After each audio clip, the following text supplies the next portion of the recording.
Hi guys! Hello mga ka-warriors! Good morning po! Ayan. Ngayong araw ay maagang-maaga ako gumising para maligo tapos pumunta ng dialysis dahil alas 5 ang aking schedule for today dialysis. So, ayan. Nagbaon ako ng kanin pag pang umaga ako. Pag first, ano ba tawag yan? Basta first ako dyan. Ako una.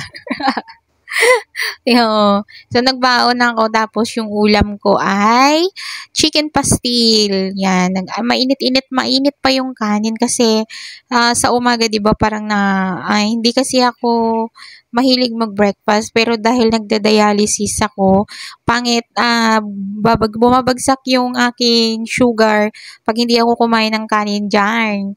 Kasi syempre, walang laman yung tiyan natin, di ba? So, ayan, pag umaga talaga ako, nagbabaon ako ng kanin at kahit anong ulam basta may kanin ako. Makakain lang ako. Kasi iba yung pakiramdam pag di ako kumain. Pag umaga yung aking salang.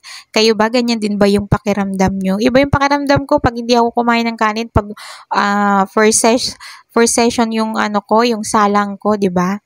Pag mga third shift, second shift na salang ko is okay pa kasi bago ako umalis sa bahay, kumakain talaga ako. Pero pag umaga kasi, hindi ako breakfast person, hindi ako mahilig sa kumain ng maaga.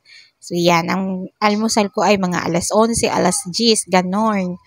Ayan, kumain ako. Pagkatapos na ikabit yung aking IG dyan sa machine at okay na, nakuhanan ako ng BP, ayan, nag-start na akong kumain kasi iba na yung pakiramdam ko. Nung nakaraan kasi wala akong baon, kumain lang ako sa bahay, hindi ako nagbaon. Yung dala ko lang is, ano ba yung baon ko nun, tinapay lang.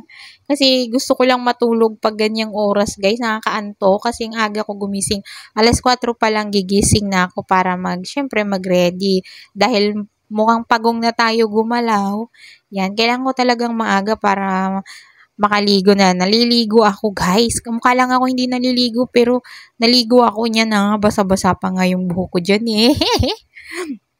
So, ayan, habang kumakain ako, yan, ganyan-ganyan lang yung posisyon ko, yan. Ayan, sa loob po yan ng dialysis. Ayan, nanonood ako ng movie.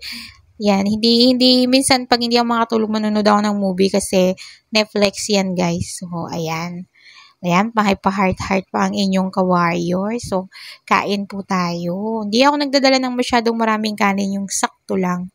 Yung hindi lang ako manghina pagkatapos ng dialysis. Pagdating ko sa bahay, guys, natulog ako. Pagising ko, kumain na naman ako.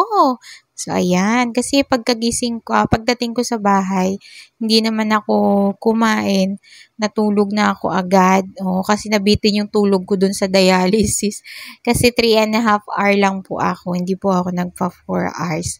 Kasi 3 times a week naman na po ako. Kaya okay lang na magpa 3.5 ako. Pero pag 2 times ako, 4 hours po talaga kailangang tapusin ko yun. Ayan, ang aking ulam ay adobong sitaw na may tokwa. Ayan. Kayo ba mga kabato, mga ka-warriors, is sinasabihan din ba kayo na kumain ng tokwa? Kahit anong luto po ng tokwa, basta tokwa kasi marami po yung makukuhang vitamins sa tokwa. So, ayan, sinabihan ako ni Doc na kailangan ko daw kumain ng tokwa.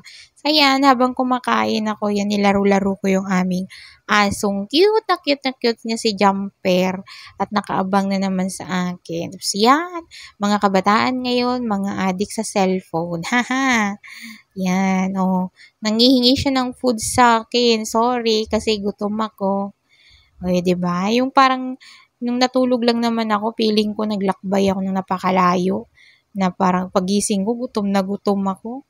Sakto, guys. Kaluluto lang ng ulam tsaka kanin. Ang sarap. Diba masarap kumain pag mainit-init pa yung kanin. Tapos yung ulam. Ang sarap. Diba? Takaw ko. Marami naman akong kumain, guys. Hindi ko alam bakit hindi ako tumataba. Pero yung ibang dinadialysis, tumataba sila. Ako hindi, pumayat ako ng pumayat dahil siguro na hospital ako ng ilang linggo ako sa ospital, halos mag-isang buwan ako pabalik-balik sa ospital nitong taon na 'to. Kaya siguro hindi pa nakakabawi yung katawan ko talaga. Plus yung mga aksidenteng nangyari sa akin, guys. Hindi pa nga ako masyadong makapaglakad. Sabi nga sa akin ng nurse, sa mga nurse na binibiro nila ako, ituwid ko daw yung lakad ko. Sabi ko, malapit na. Kasi paika-ika pa ako, guys. Pero hindi na ako nagwi-wheelchair. Kasi talaga nung una nagwi-wheelchair ako kasi sobrang sakit talaga. Hindi ko siya makbang. Kung ngayon nakakalakad ako, kaso nga lang di ko pa kayang maglakad ng malayuan pa. Ayan, ganyan lang po kami sa bahay. Hindi ako nakakalabas na, guys. Bihira akong lumabas. Kaya pag lumabas ako minsan, feeling ko iba na ang kulay ng paligid. Kasi nauubos lang yung oras ko sa loob. Kasi pagkatapos kumain, tutulog. Tapos ayan, kinagabihan bago matulog.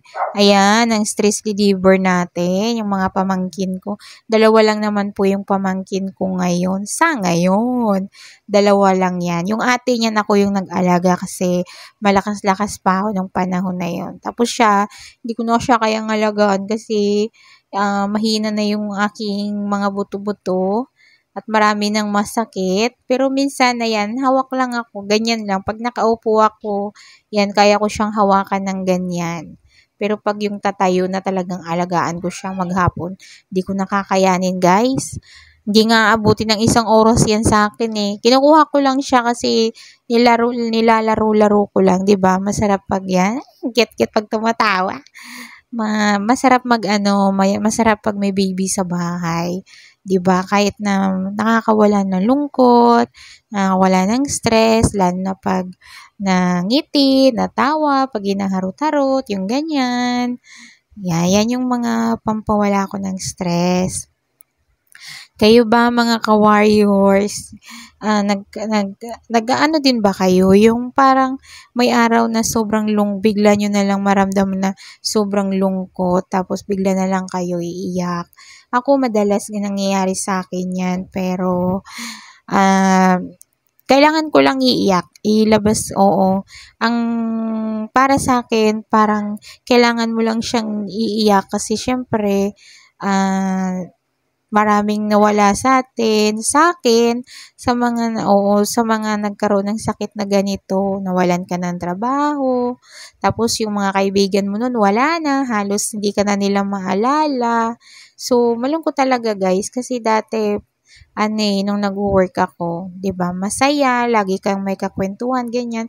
Ngayon sa bahay na lang ako, halos hindi nga ako makalabas, umaga, tanghali, buong mag-araw na sa bahay lang talaga ako kasi nga nahihirapan akong lumabas, maglakad. So, nanghihina ako. So, yan lang po ang video ko for today. Bye-bye!